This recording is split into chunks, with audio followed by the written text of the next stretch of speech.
Now, we're going to take a look at the law enforcement in the U.S. and how their role may be changing and their power expanding. We've shown you image after image of police using pepper spray on seemingly peaceful protesters. So pepper spray seems to have become the weapon of choice, but that's just the beginning of what police have in their arsenal these days, thanks to a program out of the Pentagon, one that not very many people know about. Local police are getting their hands on weapons and equipment from the military. The 2011 Department of Defense forked over $500 million worth of military machinery to local police departments. So is the government gearing up for Main Street to rise up? From our New York studio, writing fellow for the National Institute, Max Blumenthal joins us now. Welcome, Max. So pepper spray, as we've seen, is the weapon of choice for police these days, based on the video coming out of these Occupy Wall Street protests. What else is law enforcement getting their hands on these days? Well, first of all, I'm from the Nation Institute. I have to say that for my funders. But speaking of police funding, police have, as you said, just this year in 2011, received $500 million in surplus military weaponry from the Pentagon, which is authorized through the Pentagon's 1033 program.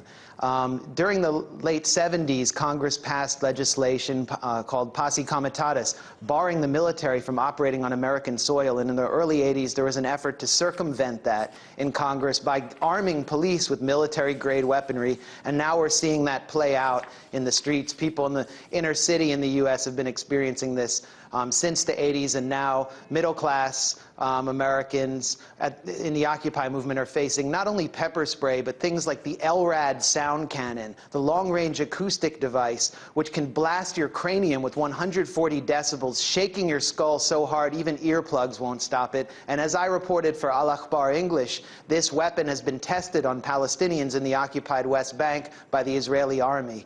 So civilians in the U.S. are now up against basically military-style policing. It sounds like you are calling this a militarization of the police force. Why is it happening, and what is behind it?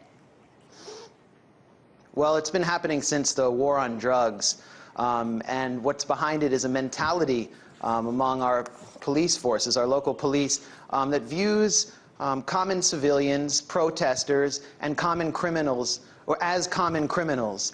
And as I reported for Al Akhbar English in my piece, The Israelification of American Domestic Security, the former head of the Israeli Shin Bet intelligence services, Avi Dichter, who's accused of war crimes against the Palestinians, spoke beside FBI Director Robert Mueller at a police convention, at a convention before 11,000 top law enforcement officers. And after Mueller called Dichter his mentor in counterterrorism, Dichter urged American police to see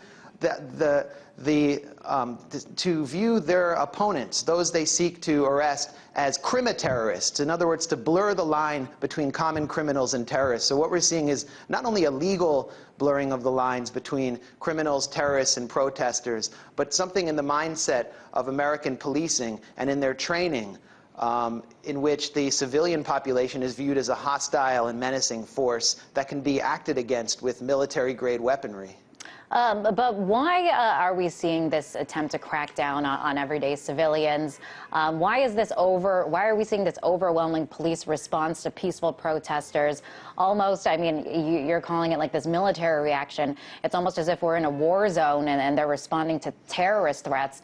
Why treat civilians like they're terrorists? There's definitely a fear among Michael Bloomberg, the mayor of New York, has said that he feared that the Occupy movement would gain too much of a foothold and would continue to expand. And I was there at the raid on Zuccotti Park in downtown New York, and what I saw from the NYPD reminded me of demolitions I've witnessed by the Israeli army and the Israeli border police inside Israel and in the occupied West Bank. And as I reported, there's been, since 9/11, since the war on drugs transferred into the war on terror, 9,000 American police officers have been trained by Israeli security and intelligence officials. Hundreds of top law enforcement officers have gone to Israel to train, and what they're learning there is counter-terror training by a country that has spent 63 years dispossessing and controlling an indigenous population. Now they're bringing that back into the streets in the United States against the civilian population. So you're seeing a process since the War on Terror of Israelification. And this is extremely dangerous in terms of what it means for the relationship between civilians and their protection under established civil liberty codes. Now, Max, who benefits from this militarization of the police force? I know Occupy Wall Street, they would say not the 99%. Certainly not the 99%, certainly not the police, because police have to do community work.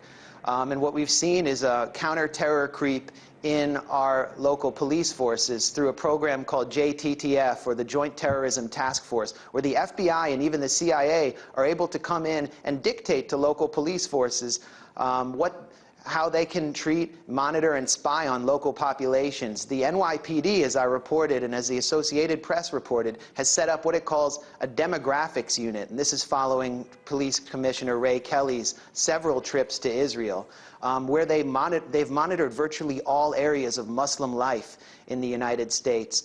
So clearly, they've gone beyond protecting civilians. It's not clear exactly who they're guarding, but with respect to the Occupy Wall Street, if you go down there, and if you went down there when the encampment was intact at Zuccotti Park, they were protecting the financial institutions at Wall Street. But at the same time, there's simply an effort by federal law enforcement to take the reins of local law enforcement, to corrupt local law enforcement, destroy the relationship between civilians and the police, and to treat civilians as criminals, if not terrorists, or as Avi Dichter, FBI Director Robert Mueller's so-called mentor, said, crimi-terrorists.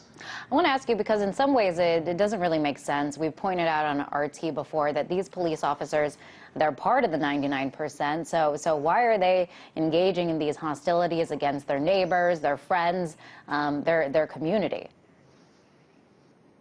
You know, that goes to the mentality of just following orders.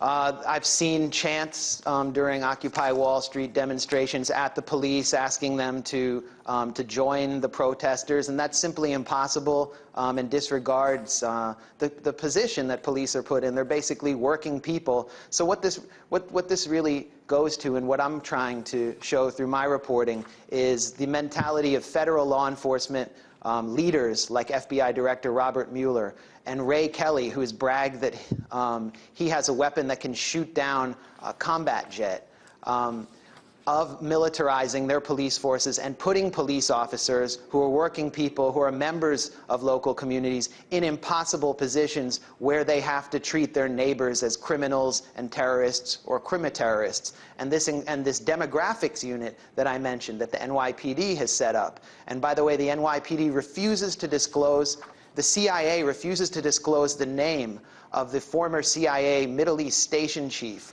who is in the senior ranks of the demographics unit. This is the level of coordination. They depend on Muslims in Muslim communities to spy on Palestinian Americans and Pakistani Americans. Thank you so much for, we are out of time, unfortunately, but thank you so much for weighing in. That was writing fellow for the Nation Institute, Max Blumenthal.